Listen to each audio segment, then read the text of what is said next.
আসসালামু আলাইকুম everyone, good morning. চলে এলাম সকাল সকাল তোমাদের কাছে। কি নিয়ে এসেছি সেটা তোমরা দেখো।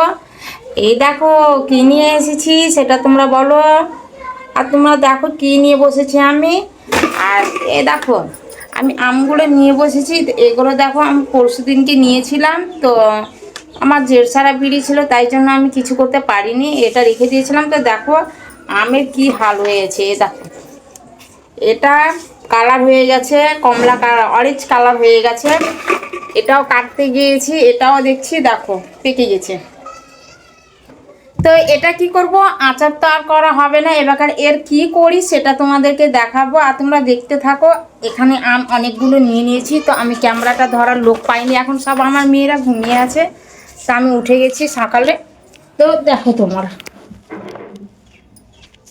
তোমাদেরকে দেখাই। আম নিয়েছি।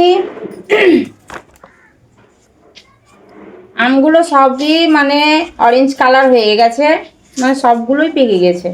তো এতটা আম তো আর এমনিতে খাওয়া যাবে না। তো এটা কি করি সেটা তোমাদেরকে শেয়ার করবো, আর তোমরা দেখতে থাকো আমার ভিডিওটা পুরোটা। এই আম নেওয়া 3 দিন হয়ে গেল, কি আমি আচার করবো বলে নিয়েছিলাম। তো কি আর বলবো, আমার জেরসারা বিড়ি ছিল, আমি তো তোমরা জানোই আমি বিড়ি বাঁধি, তো তাই জন্য আমার বিড়িটা আমি সেরে দিয়েছি, আর এটাকে আমি রেখে দিয়েছিলাম। তো রাখার তার এই পেয়েছি, দেখো ফল পেয়েছি, কি সব পেকে গেছে, আমগুলো সব পেকে গেছে। তো এই পাকা আমের কি করি সেটা তোমাদেরকে দেখাবো। তো একটু তোমাদেরকে অপেক্ষায় থাকতে হবে।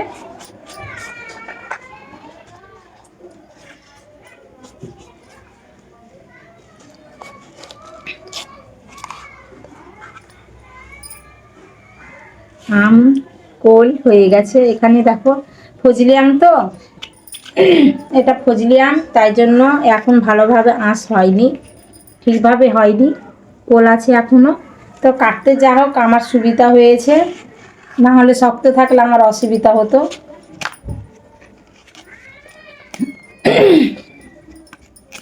এইভাবে টুকরো টুকরো করে কেটে নিব, আর কি করব তোমাদেরকে সেটা তো দেখাবো, তোমাকে কিন্তু একটু দেখতে হবে।